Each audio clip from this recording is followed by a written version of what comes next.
প্রিয় শিক্ষার্থীবৃন্দরা, আসসালামু আলাইকুম। আজকে তোমাদের আমি নতুন একটি HTML শেখাবো এবং নতুন ট্যাগ ফর্ম শেখাবো। চলো আমরা HTML-টা শিখি। তো খেয়াল করে দেখো, আমি একটা সাবজেক্ট নেমের লিস্ট লিখছি। তো এই সাবজেক্ট নেমের লিস্টগুলো করতে কি ট্যাগ ফর্মগুলো ব্যবহার হয় সেটা আমরা আজকে শিখবো। তো আমরা নতুন যে দুটো ট্যাগ ফর্ম শিখবো সেটা আজকে শিখবো হলো OL এবং কি বলতো LI। OL এবং কি বলতো LI। ওয়েল এবং এলআই এর ব্যবহার আজকে আমরা শিখব। অর্থাৎ ওয়েল তো বলতে বোঝায় তোমার হলো অর্ডার লিস্ট, আর এলআই বলতে বোঝায় হলো লিস্ট আইটেম, লিস্টের আইটেম। আশা করি বুঝতে পারছো কথাগুলা। দেখো তাহলে এই দুটো ট্যাগ ফর্ম, নতুন দুটো ট্যাগ ফর্ম দিয়ে আমরা কিভাবে এই HTML-টা বন্ধ করব, ঠিক আছে? অর্থাৎ এটাকে কিভাবে HTML বন্ধ করব, আমি এখানে লিখছি কি সাবজেক্ট নেমের লিস্ট লিখছি 1 2 3 দিয়ে ইংলিশ ম্যাথমেটিক্স বাংলা লিখছি। তো এটা কিভাবে আমরা HTML করব, প্রিয় শিক্ষার্থীবৃন্দরা সবাই দেখো। দেখো আমি এখানে উত্তর লিখছি HTML। অর্থাৎ তোমরা জানো যে বেসিক ট্যাগ ফর্ম তোমাদের লিখতে হবে। তো শুরুতে আমরা বেসিক ট্যাগ ফর্ম লিখি HTML হেড, শুরু, টাইটেল, এবং এটা কি আছে বলতো? এটা তোমার আসলে মানে অনেক বইগুলোর লিস্ট আকার আছে, তাই না? এটা অনেক বইগুলোর কি আছে, লিস্ট আকার আছে। তো বই লিস্ট করতে কি লাগবে, আমরা লিখতে পারি এখানে বুক লিস্ট। আবার টাইটেল শুরু, টাইটেল কি বলতো শেষ। এবার আমরা হেড শুরু করছি, হেড শেষ করব, এবং কি বলতো যেহেতু হেডের কার্যক্রম শেষ, তাহলে আমরা বডি শুরু করব। বডি শুরু করলাম। এই হলো বেসিক ট্যাগ ফর্ম লেখা আমার শেষ। তো বেসিক ট্যাগ ফর্ম যখন লেখা শেষ হয়ে যাবে স্টুডেন্ট, তখন তোমার কাজ কি বলতো, যে এই পুরো যে বডির মধ্যে, অর্থাৎ এই যে এই পুরো বডির মধ্যে কি কি আছে এইগুলো আমরা এই বডির মধ্যে, ঠিক আছে, লিখবো।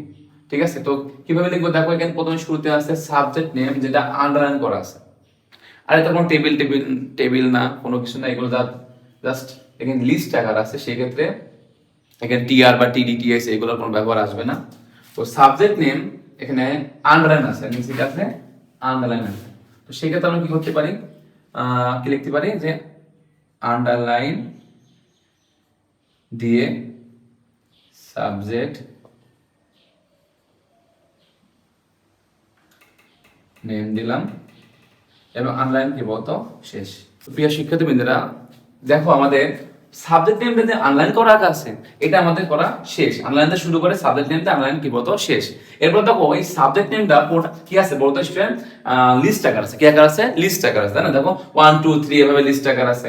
তো যখনই কোনো লিস্ট করবা, ঠিক আছে, আর সেটা সংখ্যা ভিত্তিক কোনো লিস্ট থাকবে 1 2 3 4 5 বা ABCD বা কোন রোমান চিহ্ন I V বা ভি এরকম থাকবে, সেক্ষেত্রে এই ওয়েল এর ব্যবহার আসবে। কিসের ব্যবহার আসবে? ওয়েল এর ব্যবহার আসবে। কি করবো বলতো প্রিয় শিক্ষার্থীরা, ওয়েল লিখে টাইপ, ওয়েল টাইপ লিখে কি করবো দেখো তো, ওয়েল লিখলাম, ওয়েল টাইপ লিখে এখানে দেখো ডাবল ইনভার্ট আমাদের এভাবে লিখছি। এখন ডাবল ইনভার্ট ফাঁকা কেন রাখছি প্রথম? খেয়াল করে দেখো এখানে 1 2 3, হ্যাঁ খেয়াল করে দেখো সবাই মনোযোগ সহকারে, যে 1 2 3 এভাবে আছে। এখন তুমি এটা মনে করো ওয়েল টাইপ, তাহলে এই জন্যই লেখা হয় যে এই লিস্টটা কোন কমান্ডে আছে। আমি যদি এখানে 1 লিখি, তারপরে পরবর্তী 2 3 4 এগুলো লেখা লাগবে না, অটোমেটিক্যালি এটা তোমার হলো পরবর্তী কম্পিউটার এটা 2 3 4 লিখে দেবে। কথা বুঝতে পেরেছো? অর্থাৎ এই জন্য এখানে মনে করো এ লিখতাম, এখানে যে এ লিখি, তাহলে এখানে ABCD, ধরো এটা ABCD তো আর লেখা লাগতো না, এটা অটোমেটিক্যালি কি বলতো কম্পিউটার এটা কি করে লিখে দেয় বা এটা বহন করে। ঠিক আছে, এছাড়াও ধরো যদি মনে করো এখানে ক লিখি, ধরো ক লিখি, তাহলে খ গ এগুলো লেখা লাগে না। আশা করি বুঝতে পারছো। অর্থাৎ তাই এই জন্য আমরা কি বলতো এখানে কি লিখবো, ওয়েল টাইপ কি লিখবো 1, যেহেতু এখানে 1 2 3 4 আকার আছে। আশা করি বুঝতে পারছি স্টুডেন্ট। তা তো খেয়াল করে দেখো, তাহলে আমার যে কমান্ড লেখার কথা ওয়েল টাইপ, যেটা মানে কি আকারে আছে সেটা আমার লেখা শেষ। এরপরে দেখো এগুলা বাংলা, ইংলিশ, তারপর কি ম্যাথমেটিক্স, এগুলা কি আছে, লিস্ট আকার আছে। সেই ক্ষেত্রে LI এর ব্যবহার আসবে। অর্থাৎ আমরা লিখবো LI শুরু, লিখবো ইংলিশ, এএলআই শেষ। এরপর আবার এএলআই দিয়ে শুরু করব, লিখবো ম্যাথমেটিক্স এবং এএলআই শেষ। তারপর কি শুরু করবো তো, আবার লিখবো এএলআই দিয়ে শুরু করব বাংলা এবং এএলআই শেষ। এবার দেখো ওয়েল দিয়ে শুরু করছিলাম না, যে ওয়েলটা দিয়ে শুরু করছিলাম, একটু মনে দাও প্রিয় শিক্ষার্থীবৃন্দরা, ওয়েল দিয়ে শুরু করছিলাম, সেই ওয়েল আবার কি করবো তো শেষ করব। তো আশা করি তোমরা একটু বুঝতে পারছো। তারপর খেয়াল করে দেখো, আমরা বডির কার্যক্রম যেহেতু শেষ হয়ে গেছে, তাহলে বডিতে শুরু করছিলাম, বডিতে কি করব শেষ করব। বডিতে শুরু করছিলাম, বডিতে কি করবো বলতো শেষ করব। এরপরে কাজকে আমাদের যে এইচটিএমএল দিয়ে শুরু করছিলাম, সেই এইচটিএমএল শেষ করলেই এই এইচটিএমএলটা শেষ। কতটা ইজি দেখছো? খেয়াল করে দেখো, আমি যে এইচটিএমএলটা তোমাদের পড়ালাম সেম এই রকমই বা এই ধরনের এইচটিএমএলটা ঢাকা বোর্ড 19 সালে আসছে।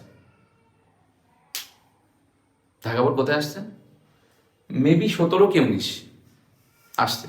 অর্থাৎ এটা বোর্ডের কোশ্চেন সাথে মিলে গেছে, ঠিক আছে? তো এটা